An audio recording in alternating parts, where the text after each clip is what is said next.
portion of the program. We simply could not have brought this nationally known expert to Maine without their support. And now I have the honor of introducing Jake Ward. Jake Ward is a member of the Zeta class of Leadership Maine and a past recipient of the Ken Curtis Leadership Award. He's the Assistant Vice President of the University of Maine, Research, Economic Development, and Government Relations. Jake actively supports economic development projects at the University of Maine and in partnerships with many state and nonprofit programs. He sits on the board of the Maine Technology Institute, the Maine Manufacturing Extension Partnership, the Applied Technology Development Centers, the Composites Technology Development Center, the Bangor Area Target Development Corporation, and the Maine Composites Alliance. And I'm really happy to say, in a weak moment, I got him to join our board. He holds a BS in Mechanical Engineering and an MS in Ocean Engineering from the University of New Hampshire. So, Jake.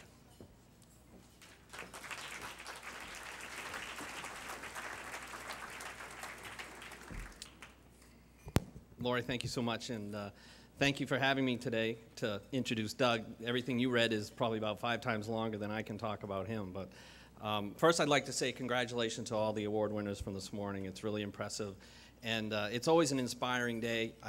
I'm very fortunate to get to work with those kinds of folks all the time, and the students and the young entrepreneurs, so I get to see that on a regular basis. But when you start putting it together in mass, it really gives you a lot of uplift for the future of the state of Maine. And part of what Doug Hall is here today to talk about is some of those opportunities. About 4 years ago, when the University of Maine started looking at doing a student innovation center so that we could try to get more students interested in creating and innovating and commercializing and basically creating their own destiny, not just to walk away and take the first job they're given, but actually try to stimulate their future. That's about the same time that Doug Hall came back to the University of Maine and said, you know what, I've got a lot of great ideas and we ought to try to do this together. So while his basic credentials are a Portland native, University of Maine alum in chemical engineering, a star inventor for Procter & Gamble, Doug went on to work with many, many large corporations and helping them develop new technologies, new ideas, new marketing ideas. And he learned so much in doing that, but probably one of the things he learned the most is that the individual passionate inventor is really the creative force that we all need to tap into. And so he's taken those learnings and applied it to small and medium-sized businesses, individual inventors and entrepreneurs, university researchers, and now has a systematic approach that really is a great opportunity for the future of the state of Maine and the future of this country. And the one thing you need to take away after this talk and you hear this is just how passionate he is. And that's the thing that is consistent through many of these small companies. It's the passion of the owner, the CEO, the employees. That's what makes things successful. So with that, I'd like to introduce Doug Hall. Thank you, Jake. Now, I'm going to take off my Birkenstocks. And I'm not trying to do that as a social statement. I'm doing it because I'm a practical guy, born here in the state just down the way there at the hospital. And because I have a tendency to get a little excited. And I find that if I have shoes on, it's hard to feel the edge of a stage like this. I was up in Toronto and I gave a talk like this and I got so excited, next thing I hadn't taken my shoes off, and next thing you know, I fell off. But that wasn't the worst part. The worst part is if you watch the video, I kept talking the whole time. So it just helps me feel the edges as I do it. Now, this talk here today is not going to be adult, it's not going to be mature, and it's not going to be unbiased. Let me be clear about that. I have no intentions of being any of those things. I am a zealot for the state of Maine. It is in my blood.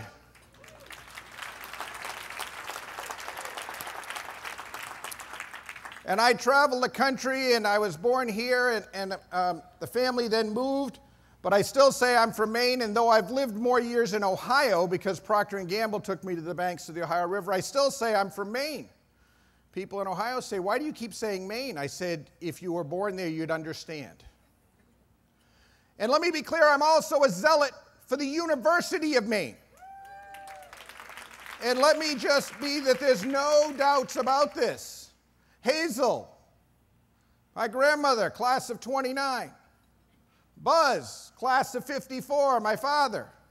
Jean, class of 55, my mother. Myself. And for some odd reason, they decided to give me an honorary doctorate and had me speak there. It's the first person to do a commencement address in their bare feet. A worthy thing. My brother. My sister. Now, I must apologize to the audience. I've been a bad parent. With my 2 daughters, I was adult and mature. I offered them the university and said they should do what they felt was right. I blew it twice. But with the son, I pulled out all the stops. Absolute bribery. Whatever it took. He doesn't have a piece of clothing that doesn't say University of Maine on it. And so I can say with pride that the 4th generation just started this fall.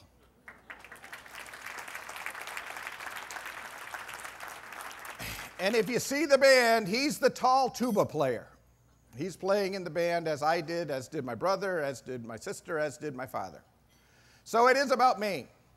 Myself, I've been an entrepreneur since age 12, and the last time I was in this room was January of 1980. January of 1980, I was up in this stage, and I was doing the Zigzag Girl illusion. I was doing a magic show for the people that run the county fairs across the state. Got a couple bookings out of that day. And that was the last time I was here. I got a degree in chemical engineering, went on to Procter & Gamble, where I led the invention team, went into marketing, but I didn't do marketing. I applied what I had learned in chemical engineering, what I had learned in engineering about systems, was able to put products on the market in record time. I took their satanic logo, their logo, added shades and a mohawk. For some reason, they didn't see the humor in this. Well, after that, I went on to form my company. I was very fortunate. I got 3 rounds of financing. Financing's hard. I did it the way all great companies are done. Visa, MasterCard, and Visa. I have been very blessed. I'm married to my high school sweetheart, and I've been very blessed. And with that comes a responsibility, as I knew growing up here in the state, a responsibility to give back. My wife and I do that in a lot of different ways, and one of the most important ways for me is up at the university with innovation engineering. Innovation engineering is the career accelerator. I'm teaching 3 classes. It's a perfect time to go on sabbatical. Most people go on sabbatical and leave universities. I go on sabbatical and go to a university. And it's an incredible experience teaching 3 courses, 2 undergraduate and a graduate course. And yes, by the way, yes, some of you might be saying, I think I know this guy. Yes, I was the truth teller judge on ABC TV's American Inventor. As Simon Cowell said, I'm not being rude, but Doug is the most annoying man in America. So now that we've got that out of the way, I want to be clear, there's to be no whining during my presentation. And I'm not from away, so you can't say, well, they're from away, they don't understand us. I've got the blood, I'm a local. So we can be like family here and talk about what we need to do. Now, first off, what is innovation? How do we define it? Well, creativity is the creation of the novel, the unique. Invention is technical creativity. Innovation is creativity or invention with meaningful value. Quite simply, we define it as meaningful uniqueness. Meaningful uniqueness, meaning that customers are willing to pay more money. Very simple definition. They're willing to pay more money for the product or for the service. Why is it so important? Well, the data is clear. Companies focused on innovation, twice as likely to have above average profits. And this is data, by the way, from May, June, and July of this year. During today's downturn, those companies focused on innovation are making more money. Now, it's not a decision. It is fundamental to the survival of the great state of Maine.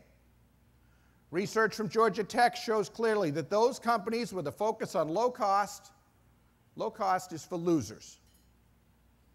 Those companies on quick delivery, voice of the customer, high quality, I'm sorry. There's to be no whining. those focused on innovation, providing a meaningful difference to their customers, are the people that make money. It drives the economy. The fact of the matter is prices go down. As markets go down, prices go down. So the fundamental mantra of innovation engineering is simple. If you're not unique, you better be cheap. If you're not meaningfully unique, you better be cheap. So let me make it one more time. Some of you are sitting there, and I can see the thought balloons. You're saying, I'm meaningfully unique. Okay, here's our direct, no excuses approach to it. Are your profit margins 10%, 20%, 50%? Higher than your industry? If not, you're not meaningfully unique. Because it means customers are not willing to pay you for that uniqueness, which means it's not meaningful. That's the focus. Benchmarks, great companies. Profit margins, significantly higher than competitors. Benchmark, over 47% of your sales and products and services that you didn't have 5 years ago. A pipeline system, proactive, not reactive. Employees are driving the innovation, and management is the coach. Employees are driving the transformation. That's what it's about with innovation engineering. It's about learning the tools and acquiring the confidence to create, communicate, and commercialize meaningfully unique ideas. That's what it's about. Create, communicate, and commercialize. Giving them the tools and the confidence to do it. Now, given that he's mouthing off about meaningful uniqueness, a fair question is, what makes innovation engineering meaningfully unique? Well, a couple of things. The first is a systems approach. As Deming said, 94% of failures are due to the system. 6% are due to the worker. It is the system that we must transform. It is through transformation of the system. Beating the workers will do no good. You and your people are great. You have a native ability. There is a difference in Maine versus other states. There is a native ingenuity. I work with a job shop, and I talk to them. I say, well, my people can't do it. I said, let's go out in the parking lot and look at their trucks, see how they've tricked them out. Let's go look at their campers and see what they've done there. There is a native ingenuity in this state that is in the soil, it is in the water, it is in the air.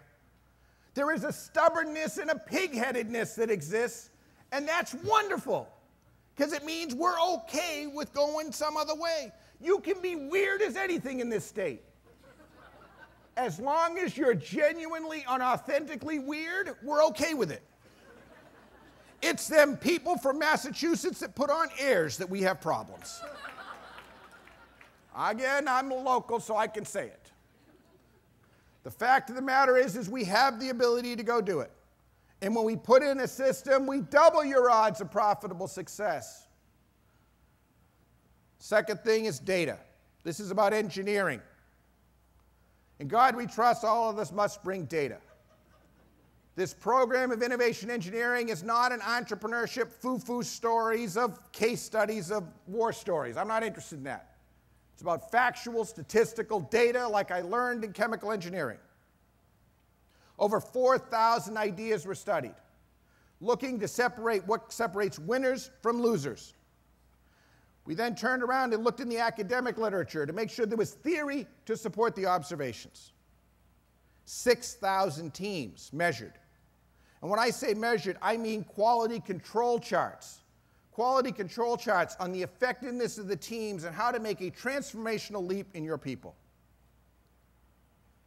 Third, real-world experience. And the ranch continues on today. We are actually having our best year, our consulting group, in the history of the company. We are counter-cyclical, and when things go crappy, people realize they can't just use the fine-tuning knob to make an improvement. They have to do bigger stuff. One of the things we do with innovation engineering is real ideas for real companies. We don't have students coming up with ideas for a coat hanger. When I did chemical engineering, we'd come up with ideas for a plant, we'd do plant design, and we'd have to work on real stuff. That's what this is about. As a result, we are working on the real things for people. So why the name? Well, chemistry, studies of materials and properties. Chemical engineering is about practical application. And that's what this is about. This is not a creativity program.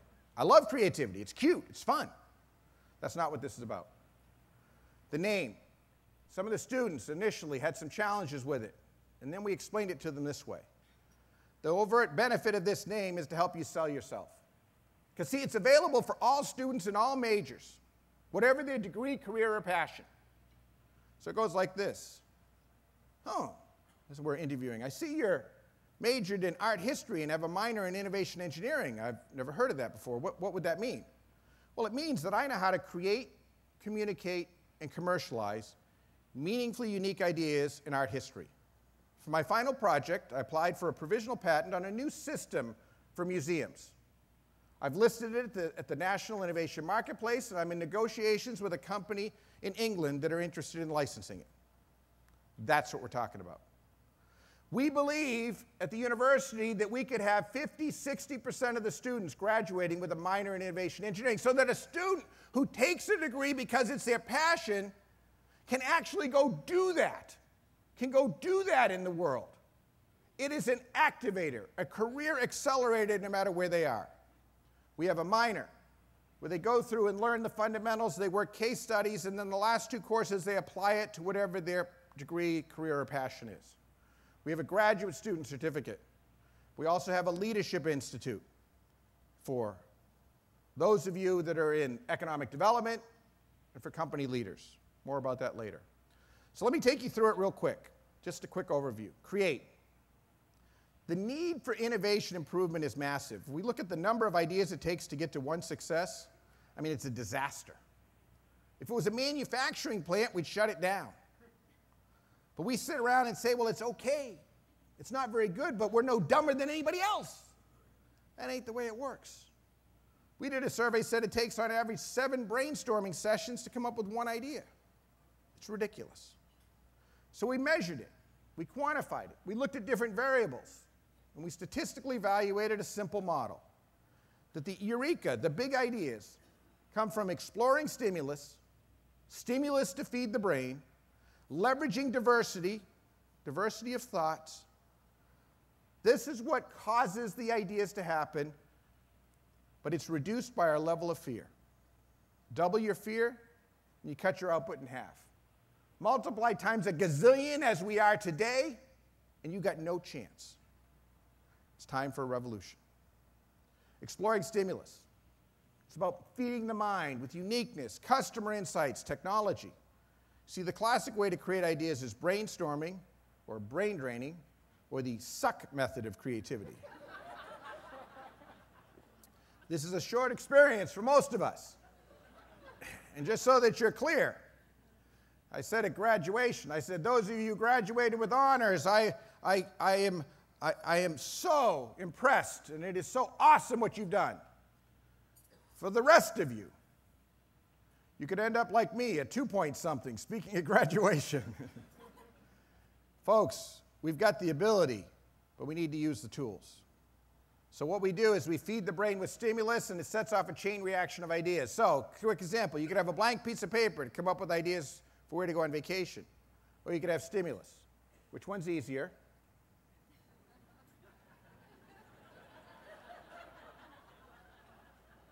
You get the point.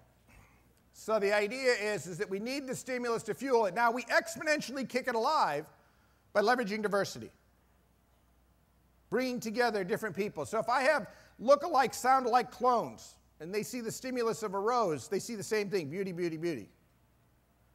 Now, if I'm in the state of Maine, where it's not possible to get clones because they're all weirdos and different, because individuality is a prized thing in this state, then one sees beauty, another one sees vitamin C tea, because rose hips are very concentrated in vitamin C and make for a cool herbal tea. Others will see rose water with the petals in the tub and the tango with the rose in the teeth. To paraphrase Tom Peters from the foreword of my 3rd book, leveraging diversity is not for wimps. If I have a team of 12 people together from the management of a company, I'll tell them, let me be clear. If all 12 of you agree today, 11 of you are a cost savings opportunity. That used to be a lot funnier than it is now. But damn it, it's true. You go look at an entrepreneurial startup in the proverbial garage or in the basement, and they're doing battle with each other. And then we grow up and we become adult and mature, and we become mentally constipated. Those of you who are first generation who started your company, you know what I mean. We need to get back to that startup mentality. Now, the way we teach students about diversity is, again, we provide a discipline to this. And that comes from the Herman International. Ned Herman does more research on thinking styles than anybody else on earth. Some 60 PhDs have been done on the Herman whole brain model. Think of it as a visual version of Myers-Briggs with some other elements that are really focused on the inventive spirit. There's 4 different styles of thinking. And I'm going to show it to you the way we showed it to students because they could kind of get it quickly. It's the quick way to do it. We call it the Star Trek model. Up in here, you got Spock. It's the facts, damn it, and I don't want anything but the facts. Now, the diagonals are where the fights go on. And so who would be on the other side? Who does Spock fight with more than anybody else? Well, that would be the doctor, where it's about emotion and heart and feelings. Over here, we got Scotty in the engine room who deals with process and the production aspects. Up here, we've got Kirk seeing the big picture vision, telling him, Scotty, I need more power. Captain, I can't. We're going to blow. Doesn't matter. And so the 4 dimensions that come to life. Just last week, the students have been teaching this, and they've been learning, and we teach them how to cross-train, how to increase their brains and force them into the areas that they're not. We put them into whole brain groups, and we have a whole model that does it. When we do things like stimulus mining, again, we walk the brain because, see, with your team, we want to leverage your strengths. We want to play from your strengths first. We want to get you wins because we've got to make money. In the educational institution, we work on their weaknesses, so to grow them, because that's what it's about. With the executive program, our goal is to get you to lead with your strengths, get wins, and then do the other. Then start to build you up more. So with stimulus mining, we do different things. The red, or the C quadrant, is the voice of the customer, understanding and feeling it. Directly opposite that is tech mining. I'm going to talk more about that. Finding technologies through open innovation that can help us. Benchmarking. How do we stack up versus others, other products in the marketplace? Learning this information. The yellow is trends and inspirations, elements that can cause a leap. In diversifying thinking, again, we dive deep. Group ideation, Osborne brainstorming, as well as the Eureka method, which is a much more focused, business-focused version of brainstorming, where all ideas are not good. Some ideas are stupid. And it's much more focused on ideas from the heart that you can make more money on. Some people think of brainstorming is like a root canal without Novocaine. We have to listen to stupid ideas. For some cultures, it works. For those that don't, the Eureka method is sort of a system for left-brain cultures that is much more comfortable and much more usable. Doesn't matter. We teach them both. On the other side is logical leaps using the TRIZ system. I just got word this week that the University of Maine students in innovation engineering, the TRIZ journal, this is a Russian system based off patents, they have asked the University of Maine innovation engineering students to write a journal article to be published on how to take the 40 principles and to apply them. Because the whole concept of what we're doing there has caught a real wave with them. Idea engineering, checklists, deconstruction systems, radical leaps, stimulating the subconscious out there and where we're stretching the minds. It's about real ideas for real companies. In fact, we've been doing Maine companies. If your company would like to participate, we give the students a challenge. What we ask of you is 2 things. I do a phone interview with you that we record, and we present that so the student can hear you talking. We then give them a challenge, which matches with their schoolwork. They create ideas. If it's the undergraduate and the graduate class, together you'll get, anywhere from 1,000 to 10,000, depending upon how sadistic I feel that week. We had them do 200 ideas for candy, and I didn't like them, so I had them do another 200, just for good effect. You know, you have to stretch these kids these days, you know? I guess I'm getting old. So the idea is to create them. We'll create the ideas. We'll send them to you, and all we ask is that you give us feedback. The ideas are open source. We give them to you. You're free to use them. So if you would like to have ideas, and I'm talking technical companies, I'm talking service companies, I'm talking yes, yes, and yes, I'm talking nonprofits that need to raise money. The National Wildlife Federation has got a really cool case study that we're putting together to help them with wildlife. Please send me an email. We are looking for them right now. Okay, communicate. So we got the ideas, but then we got to communicate them. We got to evaluate them. This is about the laws of marketing physics. I always thought physics was the coolest. My dad took engineering physics. I always thought physics was cool. It's about dramatic difference, overt benefit difference, and real reason to believe difference. Are you catching a theme? If you're not unique, you better be cheap. Overt benefit difference. You triple the effectiveness of your marketing message by overtly, bluntly, directly telling customers what's in it for them. Now, I know this directness is not right here in the state. It's like you're boasting or something. Well, get over it. Charming humbleness is great for the tourists. We got to do business against the Chinese and the folks from Massachusetts and New York and Canada and everywhere else. We got to tell people what's in it for them. I'm not talking about lying. I'm not talking about marketing hype. I'm not interested in any of that. I'm talking about meaningful messages of how we'll make an overt benefit advantage to a customer. Features are not benefits. They're the facts, the figures, the technology. I'm talking about answering the question from a customer perspective, why should I care? Why should I care? Will your product or service make me smarter, faster, healthier? What are you going to do for me? You want my money? I'll give you my money. But what are you going to do for me? How are you going to be unique? If you're not going to be unique, I'm going to make you unique because I'm going to make you give me a discount. Your choice. Your choice. Feature, stabilization control. Why do I care? Reduces rollover risk. I get it. Why should I care? Why should I care? Why should I care? Why should I care? Why should I care? Those of you familiar with Deming's work, my dad worked with Deming when he first came back from Japan, and familiar with Deming and Six Sigma will be seeing very strong similarities throughout the entire program. It's built on the exact same principles as what Deming taught. Now, there's different kinds of ideas for growth. At our core, we have current customers and current capabilities. This is where we need to improve the core continuously, but the sad thing is this is not where the money's going to be. You improve your profit margin by taking your current capabilities and adapting them for new customers and markets. Adapting your capabilities to new customers and markets. The other way you do it is by taking your current customers and leading them with wow products and services. Leading them. Don't do what they say. It's not about reactive, it's about proactive. Leading. Ideas that anticipate customer needs 10 times likely to be successful. We must lead. Up here is the new, and I say don't go there. I'm not interested in that. You have something within your current capabilities and your current customers that we can leverage because we are here about making money. I'm not here about dice rolling and gambling. That's not what it's about. This is about engineering. Engineers don't gamble. Besides, the new takes time. On average, it takes 6 years before you take takeoff, and that's not the way we do it. So let's go to the company. And so here's the way it works. Here's the perpetual profit cycle. We take our current capabilities, we adapt them to new customers and markets. New customers become current customers. We then take those current customers and we lead them with new products and services. This then takes us back to new capabilities that we can go around again.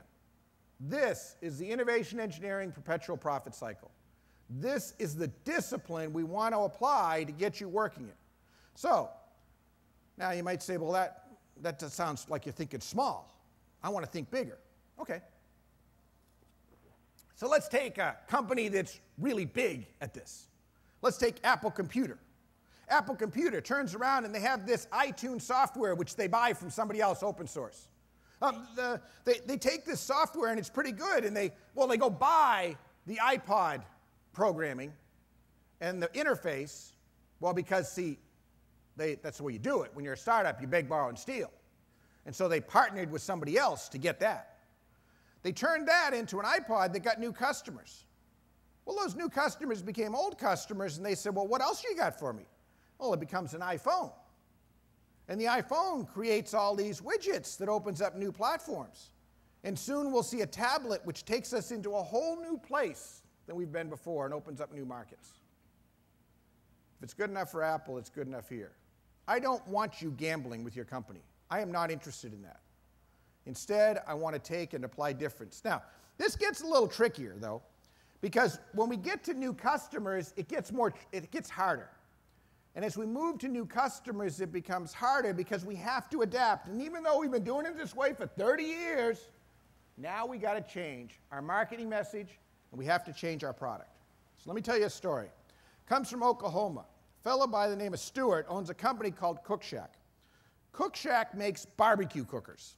Now, I'll be honest, they sell these to people who compete in barbecue competitions. And these are weird people. I mean, they'll drive like 1,000 miles to win a $100 prize. You got to wonder.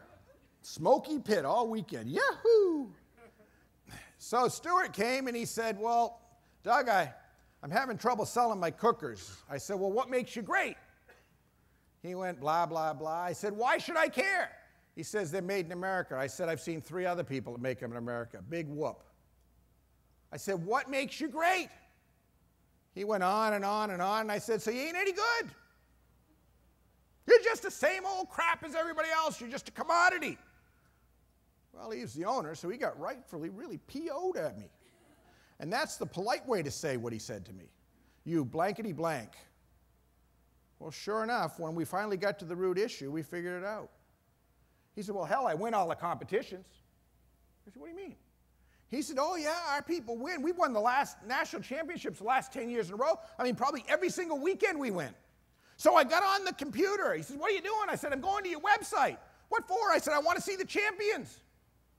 Oh, you won't see those. I said, I want to see the list of the champions, if not the pictures. You won't see those. I said, is this champion thing a secret? You catching my drift? I said, you got 24 hours. You get one up, I'll buy one. Sure enough, he got it up. Sends you to the winner's circle, over 1,000 wins. Well, damn. If you want to compete in a barbecue competition and this is the one the champions win, what are you going to buy? If you're a barbecue wannabe champion, you got to buy Cook Shack. I get it. I get it. Well, I'd kind of irritated him a little bit. And so he then said to me, Doug, so if you're so smart, what about my electric cookers? I said, well, just have a champion do it. He said, I can't. I said, well, what's the difference? Well, he said, you know, you got a wood-fired one, the classic one, where the wood provides the heat and the smoke. In the electric one, electricity provides the heat and wood chips provide the smoke. Yeah. So what? So it's a little newfangled. Have just one of them champions. If you have to pay them, have them use it in a championship and win some. He said, I can't. I said, well, just tell them to. He said, I can't. You're not understanding. I said, what's the matter? He said, they're banned. They're illegal. That's a problem. I said, you're telling me you can't use an electric cooker in a barbecue competition? He said, nope. I said, I got an idea. He says, what's that? I said, how about if we sell them to people who don't compete in barbecue competitions?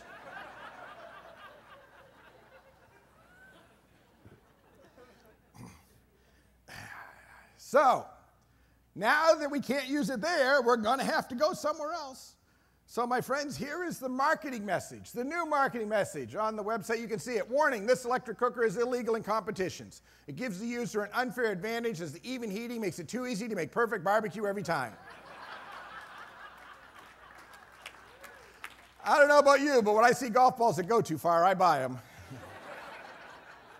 And I've been good for it. I bought 2. In fact, don't buy the cheap one. Buy the good one on the right. It's got a cord. It goes right into the ribs. If you screw up when you're going kayaking and you don't get back in time, it cooks them and then it puts it to a holding temperature. You can't mess it up. Okay, simple idea and a funny story. But I've done it myself, folks. We get so entranced in our own business. I've had interns come in the summer and say, well, why don't you do this? 2 years ago, my daughter was taking engineering at a second-rate school. I won't even say their name because it's not worth saying it, but because there's only one school to go to. So bad. And she said, what are you doing with green? I said, I like it. It's money. She says, no, Dad, you got to do green. And then she gave me this, story.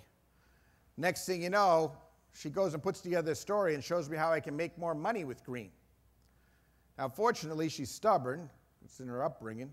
And she convinced me of it. But you're told all the time by young people, what if we went into this market? And you say, no, we're not going to go do that. The fact of the matter is to get those more profitable customers to do that, we sometimes have to do it. The challenge is as we go into them, as we start into them, it's going back to the start and getting that startup entrepreneurship attitude that Jake talked about. It's that passion. It's reigniting the passion you had when you started. It's getting those people going, and in the beginning it can get kind of confusing. Confusion is not a strategy for success. A fellow by the name of Stefan had this sign out front of his place. Seasons of Time, Epicurean Food and Wine. I said, Stefan, what the heck is that? I mean, it could be an herb store, a food store, what are you thinking? He said, I thought it was cute. I'm not interested in cute. So we changed the sign. Ladies and gentlemen, marketing brilliance. Seasons of Time, Epicurean Food and Wine. Seasons of Time, restaurant. Stefan said, you're a genius. I said, what do you mean? He says, Doug, I went around to the tables like I do every night. I got to the third table. I asked him what brought him in. Doug, for the first time in 4 years, someone said, the sign. Confusing our customers is not a strategy for success. So Stefan did well. So well at dinner that he started to go after lunch. He put together a lobster lunches, $9.95, a great value. Went from 3 to 100 cars a day. Business was great, so great that 2 doors down, Don Groom cloned him. Lobster Festival, $9.95. Now you see, benefit gets customers excited, but what we call real reason to believe closes the sale. Proof that you can deliver on the benefit. I said, Stefan, what about reason to believe? He said, I didn't think it was important. Well, you be the judge. We added to the sign. 3 chefs, 3 years, World Cooking Competition medalists. Of course, he also insisted on saying the original. I said, Stefan, it's only been 3 weeks. Where are you going to go? Game, set, match. Okay, it's a funny story, so pull out your business card. Pull out your business card. I promise you there will be no embarrassment. I will not call on anybody. It's for your own good. Pull out your business card. If you don't have a business card, take a piece of paper and write down what's on your business card. As you get your business card out, I'd like you to take a pen. And I'd like you to circle the overt benefit difference on your card. Just go ahead. Go ahead. Circle the overt benefit difference. We are the first. We are the only. What is it that you do that no one else does? What's on the card? Of course, you're proud of this. You've spent a lot of... Oh, you don't have it on the card. Okay, well, maybe the printer let it off. So go ahead and write it down. Write it down. Write down what it is. You see, folks, here's where it starts, right here. If you had Tom Peters here, this would get ugly at this point. Because he would go around the audience looking for somebody that says boss, president, CEO, big cheese. He'd make him write it on the card, he or she. He would then call the office and say, I'm holding your president right here. He's told me what makes you great. You tell me. Then he'd go to the VP of R&D, the VP of marketing, calling their cell phones, and you would crawl into the table at this point. You see, Ben Franklin said it well. Fish stink from the head down. It's up to you, folks. You're the leaders. Defining that, I'm just being honest.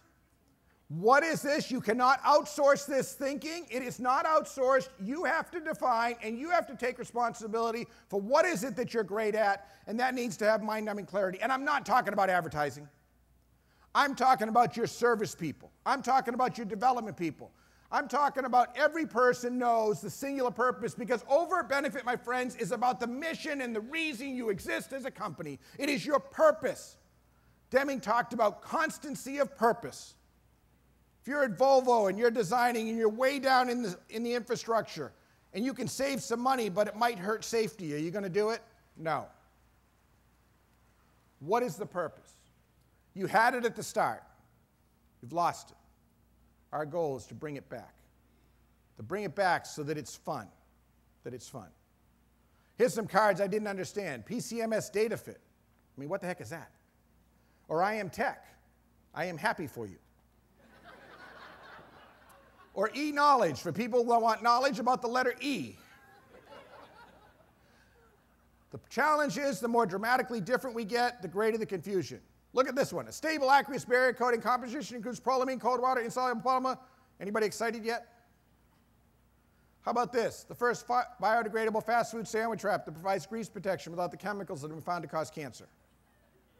I get it. Finest quality faucet available, made from heavy cast brass patterns, copper tubing with stainless steel and aluminum. They're the best available. Okay, pretty words that say nothing. Nothing. Marketing is too important to be left to marketing people. Equal opportunity. Product development is too important to be left to product development people. We must hang together. We'll all hang separately. So I said to the owner, I said, so why the hell do I care? And again, we finally got to it. After we dug why deeply, we found that their industrial water faucet provides 2 times greater flow and installs in half the time. Half the time, double the flow. See, research finds that you need to be able to write so a 12-year-old can painlessly understand your idea. Now, some of you out there are in a technical space, and about now you've tuned out and you've said, this is this cute marketing thing, and, well, that's not me because I do manly shit. I work on techno crap, and we don't have any of that 2-bit marketing garbage at our place. We do real shit. Our people go, and our technical people, we sell on our technical specifications and our great intellectual horsepower. Let me see if I can role play for you how it works. Your technical geek goes and talks to their technical geek. And geek. It is a geek fest of joy about the molecular wonders of what we have. And then at this point, the technical geek is so excited. There's that little manner of the 3% upcharge, but he's so excited. He then goes and talks to who? The marketing and accounting droids. Sadly, marketing and accounting droids were never taught geek speak. They can only understand one number, 3% higher cost. Okay? So, obviously what happens is reject. Geek comes back and says, dude, I love you. You know I'm with you. This is impressive. But, you know, we've had a corporate restructuring. We got blah, blah, blah. Insert one of 500 excuses. We're just not going to be able to get you the money. But, you know, if you play with me for a while, maybe I can figure out how to get it later, right? Is that the way the game works? Yeah. And now, the fact of the matter is that when you come in with that, you've got to articulate the overt benefit that 3% higher cost increases total quality, reduces cost on a long run, on the run of the manufacturing.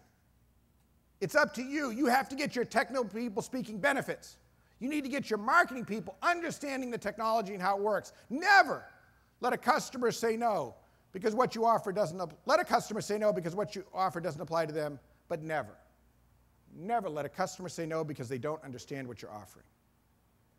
Okay, create, communicate, now commercialize. The challenge is the kind of ideas I'm talking about, dramatically different ideas, cause operational chaos to one or more departments. I'm going to tell you straight up. To do what I'm talking about means you're going back to a startup. That's the time when you're alive, when you're excited. Guy came into me in Detroit. His company's there. He was in his 70s. The people are sitting there in the room. His kid's there running the company. I started talking about starting up like a startup, ranting like a fool. He turned around and he said, listen to him. And he started to cry.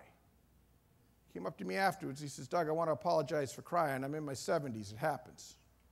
I said, that's okay. He said, no, Doug, I want to tell you why I was crying, and I would like to ask you a favor that you tell this to every audience. And I'm honoring that man's request right now. He said, I cried because as you were talking about the startup, it took me back to my brother and I, because my brother and I started it. He's not with us anymore. But when we started this company, it was so much fun, we could hardly sleep. So much fun, we could hardly sleep. And folks, it ain't been fun for a long time. We're in Maine, damn it. We're better. That's why God brings the sun to us first. Fact of the matter is, so how are we going to do this? Well, we're going to do it because we're not going to be stupid. We're going to be smart about it. We've We've got the University of Maine here.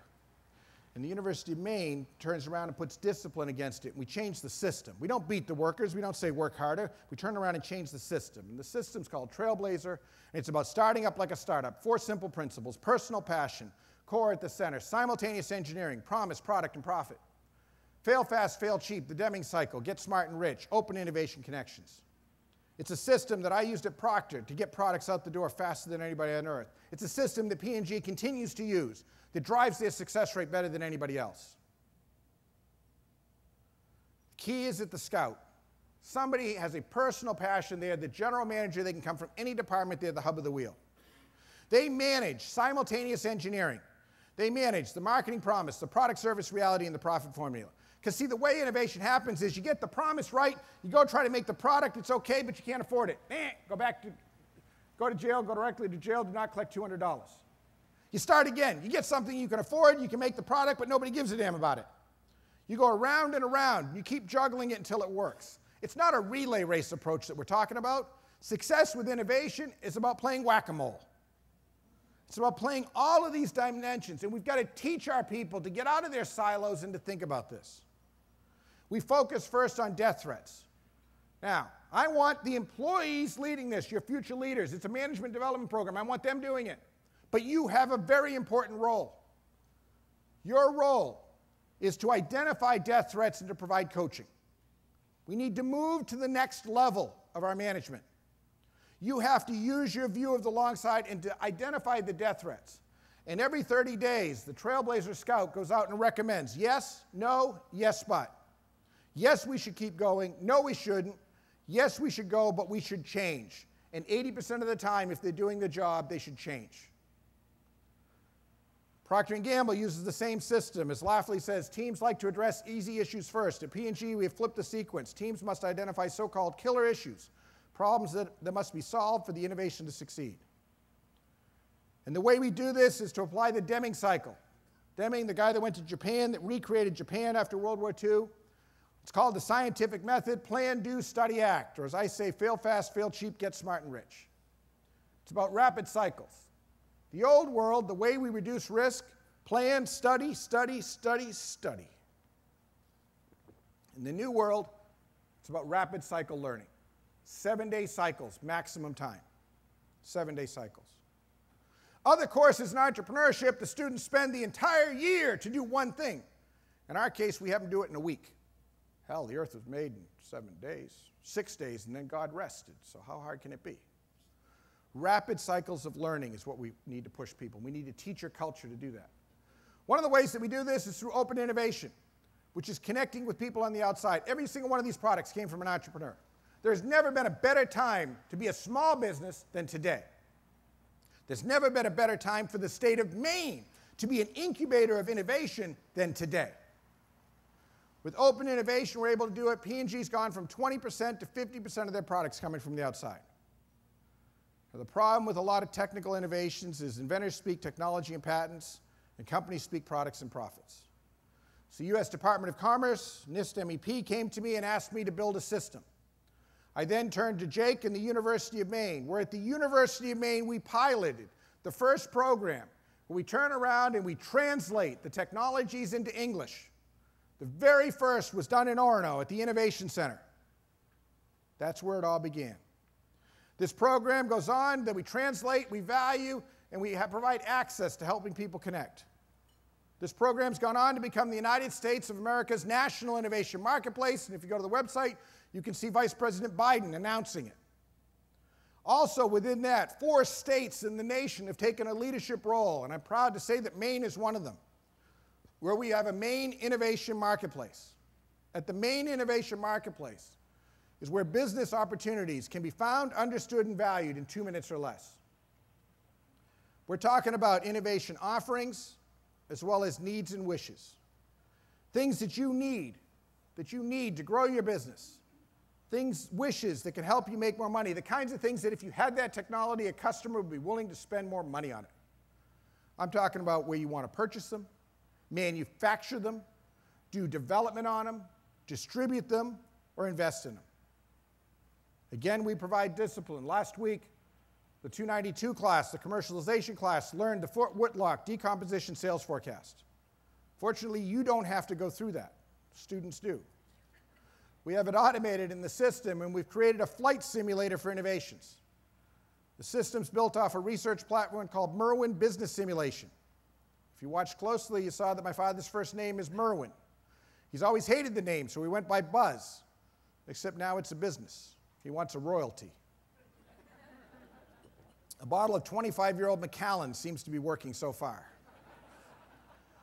Every innovation, you're not going to see geek speak, you're going to see it in plain English. You're going to see a sales forecast that shows what's it worth, the development status, the proprietary protection, time and cost of first sale. On page 2, you're going to have total transparency of why should I believe you. 3, what-if scenarios. 4, what's a fair market royalty thanks to the Kauffman Foundation. And 5, for other countries. Now here's the cool part. Not only can you see this in the marketplace, but your innovations with our good friends at Maine MEP and through the university services, we have the ability to make this available to you for your company so that when you're looking at something, you can use it.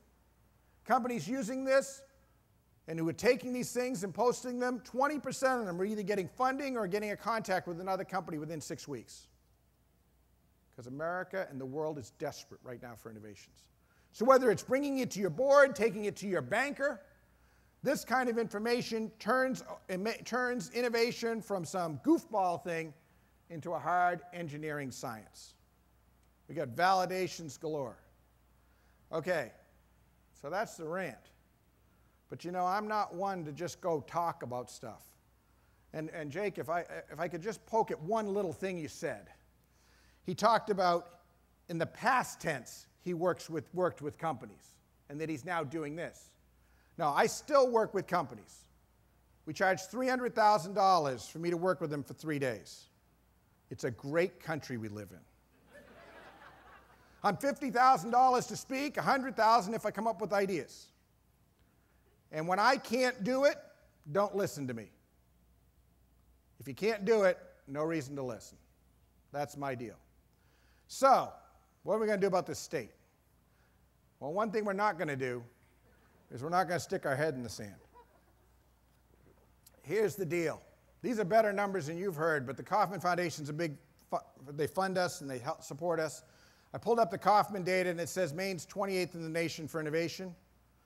But the more painful part of that is when it came to economic vitality of gazelle companies in fast growth and a culture to go do it, we're 42nd. And I'm telling you, it's just not right. It's not right. Damn it, the people here are better. I know them. We got the ingenuity here. We got it. It's time to use it. Time to come together to do it. So we got a couple ideas. 3 of them, in fact. 3 very specific things. And when I say we, I mean the Foster Student Innovation Center at the University of Maine. When I say ideas, I mean the Maine MEP. When I say ideas, I mean the Eureka Ranch, and I also mean Kathy Renaud from the Office of Innovation. And we're getting other folks who are coming behind it. See, my goal is to do a quick strike here. I'm going to recommend something we're going to do quick, so nobody will have time to hold meetings about it. And shit, we might do something. So, we're putting the band together, and here's the idea. The idea first is to take Maine from 28th to leading the nation in developing an innovation-driven economy. We got some incredibly cool stuff. The conference he was talking about earlier that's coming up in November, I'm going to be down there ranting again. We're going to be doing stuff. I got Washington watching. Vice President Biden has endorsed the stuff that we're doing. On Monday, Obama gave a speech of his innovation strategy, and we're embedded in the bowels of the government into that. And so we're putting together an effort. The Department of Commerce, I met with them last Thursday, and they're behind it, and I've called it the Maine Plan. It's the Maine Plan of a test. And Karen Mills at SBA, we're bringing them together, and we've got states. I was delayed getting in here this morning because I spent an hour on the phone with New York State. That New York State wants to do it, and they say, well, why can't you bring it here? I said, because it starts in Maine. And they then tried to explain to me why their state was good. I said, yeah, but you got a problem. She said, what's that? I said, the Yankees.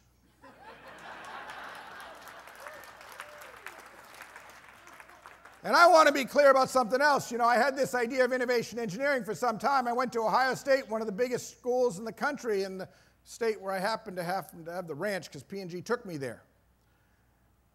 I went to Ohio State and I said, I'd like to do innovation engineering. They said, well, that'll take 5 years. I went to the University of Maine and President Kennedy said, let's go this fall. Ohio State came back last fall and said, can't we get it? I said, sorry. When we're ready to license it to you, you can buy it. Because it is a trademark term and we intend to sell it. That's what we're going to do. Idea number one, gather a critical mass cluster of state-of-Maine inventions. Needs, wishes, and inventions. The needs and wishes of all of the companies in the state, the innovation offerings from the university, the researchers, the citizen inventors, the entrepreneurs. Imagine a world where we bring together 1,500 needs and wishes and 500 innovation offerings, and we make the connections.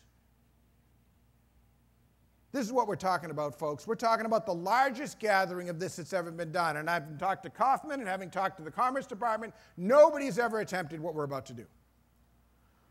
We're putting this together to go out after it. Fortunately, the University of Maine Alumni Association has a spectacular marketing system, as those of us know who they try to get us money from all the time. Well, we're going to turn that to good. Well, Jake, I didn't mean that that was bad when they do the other, but you know what I mean. 80,000 Maine alumni are going to get 3 one-minute videos talking to them about how the University of Maine wants to help them. We're going to gather all of those needs and wishes, needs to grow their business, wishes that if they had that technology, a customer would pay more money. We're going to then get the faculty together, we'll get life sciences together, engineering together, and we're going to take the brilliant brains that we've got at the university, and we're going to come up with solutions and ideas and take them back to the companies. The largest ever attempt to pull this together. Our goal is to get these in, a ton of them collectively, by January 1. Our goal is to get 200 profitable connections to grow companies by the end of the year. It may seem like not much, but we'll be ahead of MIT if we pull this off. We'll be #1 in the nation. That's what we're going for. We're going to work smarter, not harder, by using the systems. Idea number 2, educate Maine business leaders and future leaders in how to lead innovation. Innovation Engineering Leadership Institute, a 3-day program for CEOs and direct reports, for economic development leaders, for municipal leaders, for state people and their direct reports, for startup entrepreneurs and startup wannabes, as well as researchers. We just met with the Biomedical Sciences Group, and they want to get education. The idea is a program of 3 days, highly intense, where you learn and apply it to your business, where we turn the CEO into the Chief Innovation Officer. Our goal is to get half the companies of this foundation. My friends, you are the state of Maine. You are the state of Maine. It is up to us to lead the state of Maine. Goal is 200 researchers by April 1. I've always thought that was a good day. It's kind of a holiday at the ranch. We give people the day off. April Fool's Day is a good day. Goal is 100 companies actually taking action with an innovation pipeline by July 4th. We're talking about getting serious. We've got next week I speak to the SBDCs. Maine Technology Institute is working with us. I mean, the idea is to just bring it together. So, there's to be no whining at any time at this course. It's 3 intense days, 7 a.m. to 10 p.m.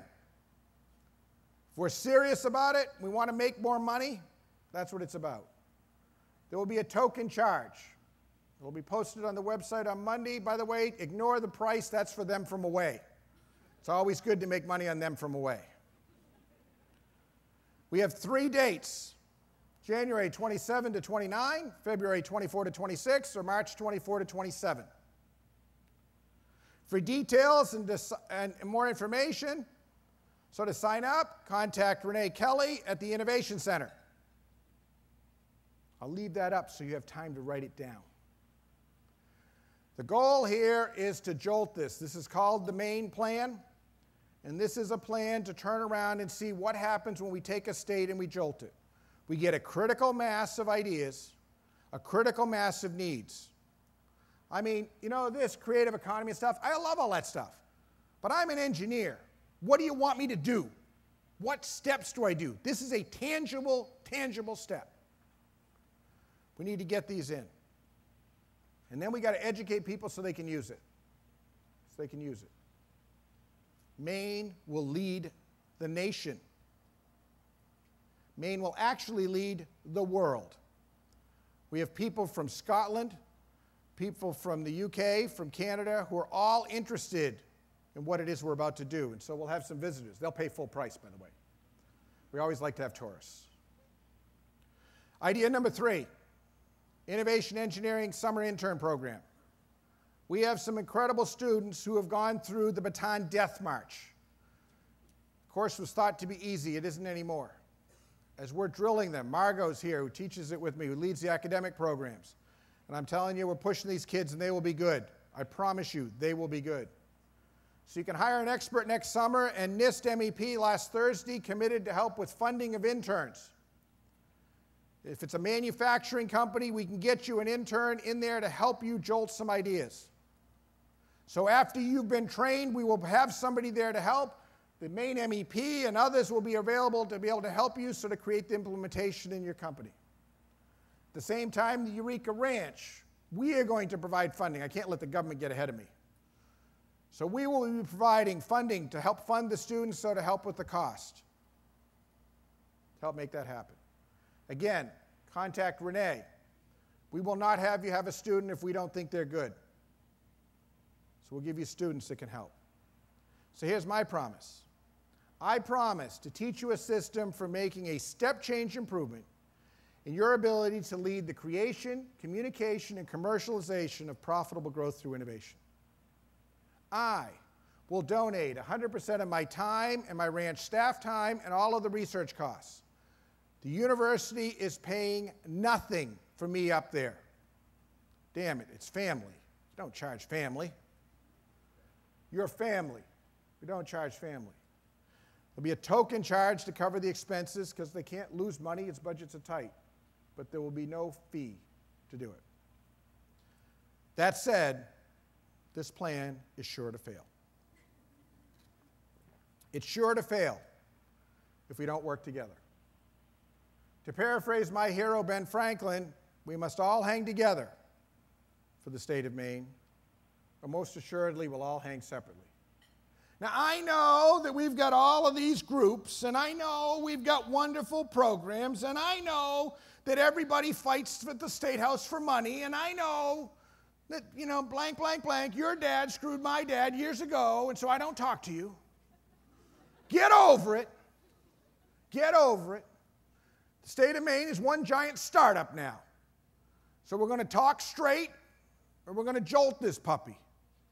And I will do and help, and we're talking about doing the program. Why those dates, if you look at them, those dates are a Wednesday, Thursday, Friday. Why are they Wednesday, Thursday, Friday? They're Wednesday, Thursday, Friday because I'm staying Saturday and Sunday. And so in the program, I'm talking about me personally helping you. After you've done some work to do it, I'm going to personally help you. If you did out the day rate, this gets pretty expensive. The goal here is to get serious about this and to use the state as a place.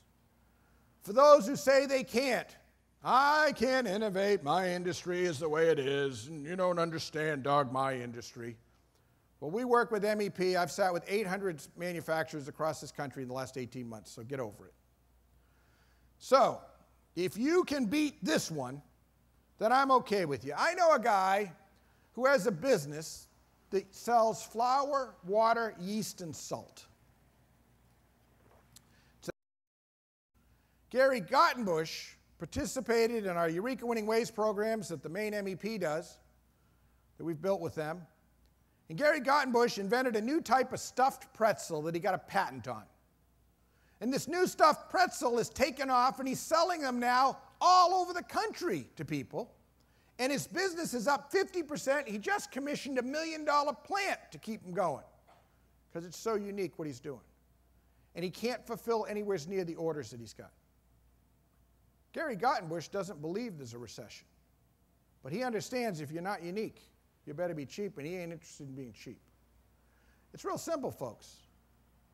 We got to do it. But for Maine to win, we must drive out fear. So here's a quick test of fear. A quick test of fear. How many times in the last 6 weeks, 6 months have you failed spectacularly? How many times have you turned around and stepped over the edge? You know, fail fast, fail cheap. Oh, you didn't? Oh, yeah. Well, you used to do that. But now you're adult. You're mature. You're proper. Well, folks, the only way to find the edge is to step over. I stepped over the edge in the high Arctic, 1,600 miles north of Alaska, traveling to the North Pole, recreating state-of-the-art hero Admiral Peary, who 100 years ago discovered the North Pole. Recreating his last dash to the pole. Came to one of hundreds of pressure ridges and open water leads and took my skis off. We're going to go in front of the dogs and pull the dogs so to get the weight going this way, the force this way instead of the vector going this way. Got ready to go across, and it was getting sloppy. It's a black ice. So I moved down to the right, and I turned around and leaped, and when I leaped, it broke away, and I went swimming. People say, Doug, what's it like to swim in the Arctic Ocean? It's not what you think. My first reaction was, damn, this is warm. I mean, I'd gone from minus 40 to like near 32. It was like a heat wave. Then my second thought is, you got like 5 minutes to get out before you die. And then being a bit of a mathematician, I thought, well, is there a plus or minus with this? I mean, how do they know this? So I swam over to the other edge as fast as I could, and as I started to pull myself up, I saw my teammates frozen in fear. Only, instead of coming towards me, they were moving backwards. Because you see, it's just like you saw on Bugs Bunny. When the ice cracks, she cracks in all directions. I said, wrong way! The next thing you know, I'm gurgling again. I swam back over and I started to pull myself up, and as I did, I felt a ski pole and grabbed on, and somebody had risen themselves and come spread-eagled out on the ice and was pulling me up, and it was 69-year-old Corky Peterson, the oldest man to go to the pole. I said, Corky, thanks. He says, Doug, don't mention it. In fact, I'm a little embarrassed. I said, why? He says, Doug, well, the truth is, for the last 3 nights, I've been dreaming I was going to fall through the ice. So when I saw you fall through, I actually felt pretty good. and then I felt bad. And I figured if you died, I would never live it. I said, thanks, Cork, for feeling that way. So I got out and I rolled in the snow. And at this point, I'm standing literally encased in ice. At this point, I have 2 choices. Change my clothes, guaranteed hypothermia, finite but real chance of death. Or turn around with no feeling in feet or in hands, against all will, ski to increase the heat from within. Well, I skied, and I made it. And I'd like to say it was because I had great intestinal fortitude, but I have teenagers who would say that that would not be the case. And a wife who tattles on you. No, it wasn't because I had great strength to do this. It wasn't because I'm a great explorer. No, it wasn't any of those things. I had an advantage. The same advantage you have with doing innovation and turning around and making a statement that says, damn it, we're going to make Maine the best, and our company's going to lead. We'd failed fast, failed cheap. We had to voluntarily ski through a hole in the ice in Minnesota, and if we panicked, we had to do it again. I know this because I had to do it twice. When you fail fast, fail cheap, you open up your mind to go do it. Folks, left brain, right brain, we teach students the right brain. First, the right brain, the secret to success. Jim Kouzes is on my radio show. I wrote the book Leadership Challenge, a spectacular book. I said, Jim, what's the secret to success? We called it the 30-second guru. It used to be the 60-second guru, but we got bored, so we made him say it in 30 seconds. He said, Doug, I can tell you in one word. I said, what's that? He said, the secret to success is love. Love. Love your business, love your industry, love your people, love your community. I said, Jim, you're talking passion? He said, no, you can fake passion. I'm talking about authentic, genuine love. Okay, that's the kooky right brain version. Now let's deal with the left brain version, the logical version. A fellow by the name of Scully, a professor out in New York, did a study. He took college students and asked them what they wanted to do with their life. Majority of them were going to get a reputable job at a reputable firm. They were going to do something to make money, and then they were going to do their passion. And then there were the weirdos. Half of them were going to start their own business. Dad was disappointed. A quarter were going to take a job that paid less money. Damn, spoiled those kids, overpaid them, didn't we, as a kid? And then a quarter were going to work for a bleeding heart nonprofit. Can you believe that? Jesus. What am I going to tell the guys at the club? Well, Scrawley check 20 years later is for the number of millionaires. I'm not saying this is the definition of success, but this is the left brain logical, so we're going to stay factual. Out of the first group, there was a millionaire. Out of the second, there were 100. You see, it's the same, folks. When you started the company, when the company was started, there was a passion and a root that said, damn it, we're going to win and we're going to go do it, and we need to get that spirit back. That is a state of Maine spirit. That isn't a Connecticut spirit. That's a Maine spirit. That's what this state's about. I bring you good news, my friend. Innovation success is not random. There are reproducible engineering principles that, when applied with diligence, can dramatically, measurably increase your odds of profitable success. Now, some of you are going to have to go back and you're going to have to go talk to boards and partners and brothers and sisters and bosses. So, I want to arm you with this. What if nobody listens? Well, you got three choices. The first is what Churchill said. Never, ever, ever give up. Fight to the death for the righteousness of Maine. You don't want to do that? Sit down, shut up, sell out, and don't whine. Because if you're not willing to fight, I ain't interested. You got a third issue. Walk. I did this talk down in Arizona to an aerospace company that was going through some troubles. And after I did this, somebody came up to me, 3 different people came up to me afterwards. They said, Doug, are you hinting to us that we should walk? No! It's a trick question, damn it! There's only one answer. It's your freaking life. Fight to the death. What do you want to be for your kids? Do you want to be a hero? Do you want to be a hero to your company? To your community? Or do you want to whimper away? Folks, we got to do it. Let me tell you the story of the turkey. One more time. The turkey's born and lives a nice life. It lives a wonderful life. It's fed every day. It's taken care of. It's not like the mice and the rats. It's taken care of. And everything's good. Just like some of you are saying, I'm okay right now. I don't need extra profits. I don't need a raise. I don't need enough money to pay for my kids' college. No, I can just stay muddling through the way I am. Well, ladies and gentlemen, for those of you who think that you're okay, I remind you of the turkey, because the turkey feels that way too. And then one day in November, it gets really crappy. Now, some will tell you that the state of Maine, parts of the state of Maine, have not been hit by the recession, because we're always in a recession, so we can't tell the difference. Wrong answer. Wrong answer.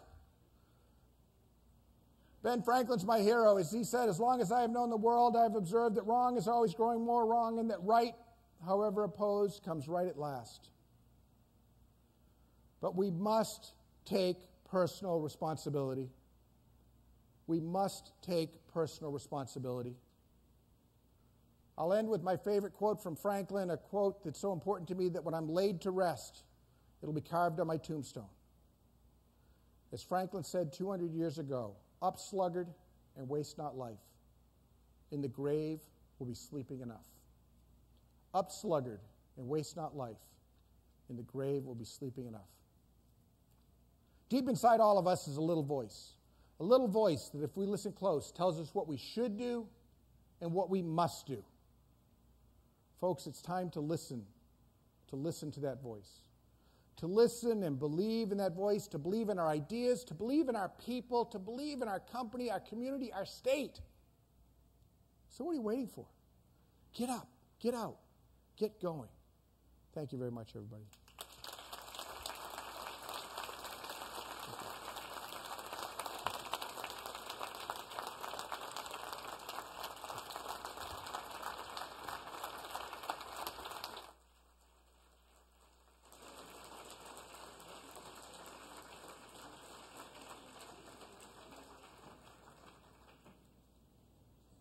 Doug's agreed to take a couple questions if anybody has any.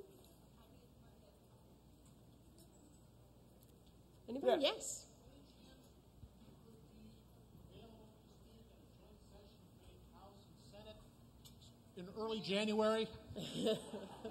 Yes. I don't mean that in a negative or kind of cynical way, but I think they and every elected official in Augusta should hear your message. We had it. The question is, the folks in Augusta, we had a group came through the university. I was there, and I will tell you that here's my view. My view of people is 94% of the problems of the system, 6% is the worker. I believe that elected officials and all people are there to do the right thing. They don't have the tools to go do it. And we need to bring them the tools. And if we come as a unified voice, if I could sit there in January and say, look what the state of Maine businesses have put together. Look at the innovations that they've got. We've got their needs and requests. Here it is.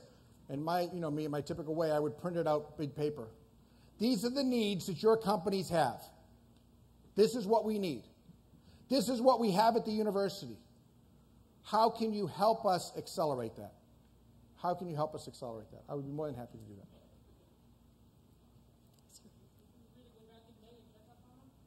that. If we build the system right, we never inspect inequality.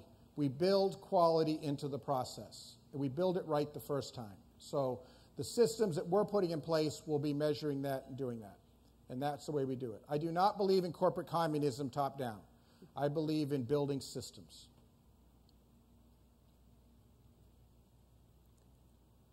Fantastic. Doug, we have a present we made up for you of your home city. Oh, wonderful. Thank you. Thank you so, so very much. Thank you so much. Thank you.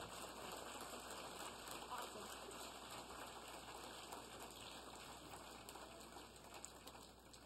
I'd like to thank our sponsors of today's event and everyone present and the members of the Maine Development Foundation. I hope you've been inspired by what you've heard today and will go forth and just bring that energy back to your hometown, wherever that might be. Next year, same time, same place, Friday, September 24th, we hope to be having a gubernatorial forum back in Portland for our annual meeting and put before our candidates the most pressing issues and opportunities for moving Maine forward. And I'd also like to remind you, we have a party to go to for anybody who's interested around the corner at Brian Baru. Everybody is welcome. We have some great hors d'oeuvres in case you didn't get enough to eat here today. And just can't thank you all enough, and particularly Doug for really energizing us. Thanks, everybody.